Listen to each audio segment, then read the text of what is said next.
NEET UG 2026 की परीक्षा रद्द होने और पेपर लीक के मामले में एक बड़ा खुलासा हुआ है। सामने आया है कि एनटीए से जुड़ी जयपुर की प्रिंटिंग फैसिलिटी से ये पेपर लीक हुआ है। इसी के चलते अविनाश लांबा और मनीष यादव की गिरफ्तारी हुई है। सीकर के राकेश को भी यहीं से ये पेपर मिला और इस पेपर के बेचे जाने की भी बात सामने आ रही है। जांच में अभी तक क्या क्या सामने आ चुका है इस रिपोर्ट में बताएंगे। नमस्कार, मैं हूं आपके साथ ममता तिवारी और आप देख रहे हैं न्यूज़ 18 का डिजिटल प्लेटफॉर्म। सीबीआई ने जांच का दायरा बढ़ाया है। राजस्थान, उत्तराखंड, महाराष्ट्र में भी जांच बढ़ाई गई है। नासिक से पहली बार कथित गैस पेपर को व्हाट्सएप पर भेजा गया। हालांकि कई एंगल से हो रही पेपर लीक की जांच। सारा विवाद एक गैस पेपर से शुरू हुआ जिसमें 720 में से करीब 600 नंबर के सवाल असली परीक्षा से हूबहू मेल खा रहे थे। इस मामले में केरल के एक एमबीबीएस छात्र का कनेक्शन भी सामने आ रहा है जिसने गैस पेपर को अपने पापा को मैसेज में भेजा था। नीट पेपर लीक मामले में ये बड़ा खुलासा हुआ है। सूत्रों से मिली जानकारी के मुताबिक पेपर लीक की पहली कॉपी नासिक में तैयार की गई थी। यही कॉपी हरियाणा पहुंची जहां लीक पेपर के 10 सेट तैयार किए गए और इसके बाद लीक पेपर हरियाणा से बिहार, आंध्र प्रदेश, जम्मू कश्मीर और राजस्थान पहुंचा। नीट यूजी 2026 की परीक्षा रद्द होने और पेपर लीक के मामले ने तूल पकड़ लिया है। सामने आया है कि मामले की जांच सीबीआई को सौंपी गई है और सीबीआई इस पूरे मामले पर अलग अलग एंगल से जांच करने में जुटी जाएगी। अभी तक इसकी जांच राजस्थान पुलिस की स्पेशल ऑपरेशन ग्रुप एसओजी कर रही थी। पुलिस ने अब तक इस मामले में 45 लोगों को हिरासत में लिया है।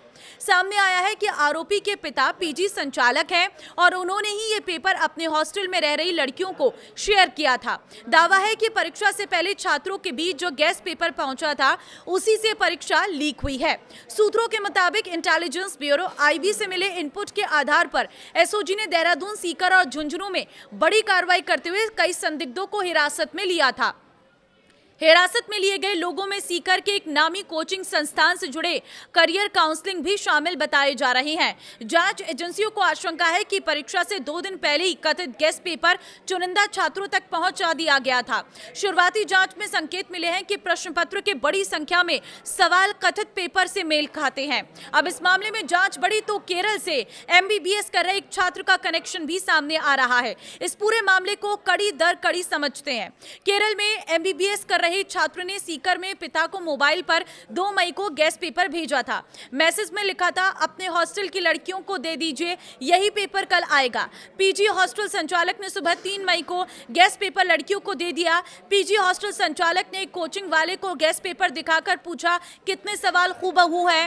नीट पेपर के बायोलॉजी के सभी 90 सवाल 200 प्रश्न के गैस पेपर में थे।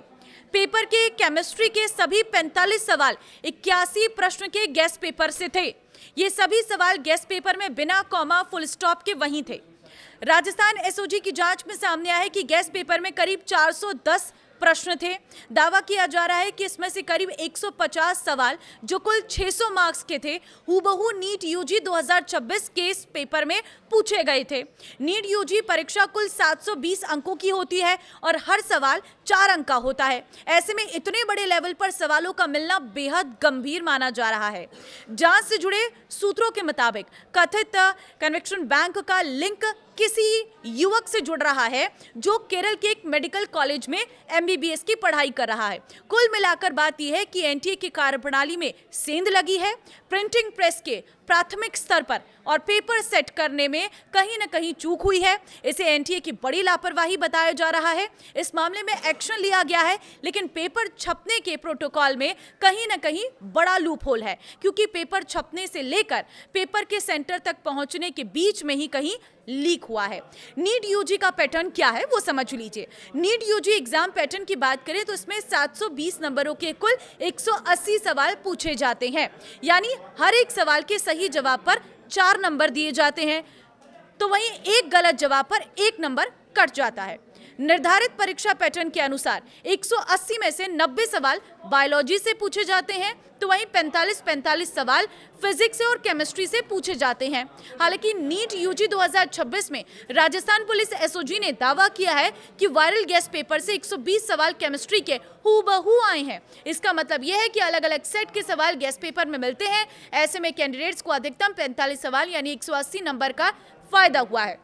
एसओजी की तरफ से दिए गए बयान के बाद मान लेते हैं कि नीट यूजी कथित पेपर लीक में एक कैंडिडेट को अधिकतम 180 नंबर तक का ही फायदा हो सकता है, जबकि नीट यूजी 729 नंबर की होती है। लेकिन ये निर्विवाद सत्य है कि नीट यूजी का एक एक नंबर कैंडिडेट्स को एमबीबीएस सीट दिला सकता है। तो वहीं एक एक नंबर से सरकारी और प्राइवेट कॉलेज आवंटन का गणित निर्धारित होता है। दूसरे शब्दों में समझे तो प्रत्येक साल 22 लाख में से 90% स्टूडेंट्स एमबीबीएस में एडमिशन के लिए ही नीट यूजी देते हैं। तो वहीं 70% कैंडिडेट्स का टारगेट सरकारी मेडिकल कॉलेज से एमबीबीएस करना होता है। लेकिन देश का मेडिकल इंफ्रास्ट्रक्चर अभी इतना विकसित नहीं हो पाया है। देश में मेडिकल कॉलेज की संख्या 700 से अधिक है। तो वहीं इसमें एमबीबीएस की लगभग 1,30,000 सीटें हैं। इसमें से 60,000 सीटें ही सरकारी मेडिकल कॉलेज में है। संवैधानिक आरक्षण व्यवस्था लागू है। ऐसे में नीट यूजी के एक एक नंबर के आधार पर मेरिट बनती है, जो एमबीबीएस की सीट और सरकारी मेडिकल कॉलेज का आवंटन निर्धारित करती है। एमबीबीएस करने के लिए देश के टॉप सरकारी कॉलेजों में AIIMS Delhi, Maulana Azad medical college समेत कई मेडिकल कॉलेज है। यहाँ से 6 से 40,000 रुपए तक की फीस में एमबीबीएस पूरा किया जा सकता है। तो प्राइवेट मेडिकल कॉलेज में एमबीबीएस की फीस 40 लाख से 1 करोड़ तक की होती है। ऐसे में हर वर्ग के कैंडिडेट के लिए एक प्राइवेट कॉलेज की फीस भर पाना मुश्किल होता है। हर साल कुल 22 लाख से अधिक स्टूडेंट नीट यूजी देते हैं।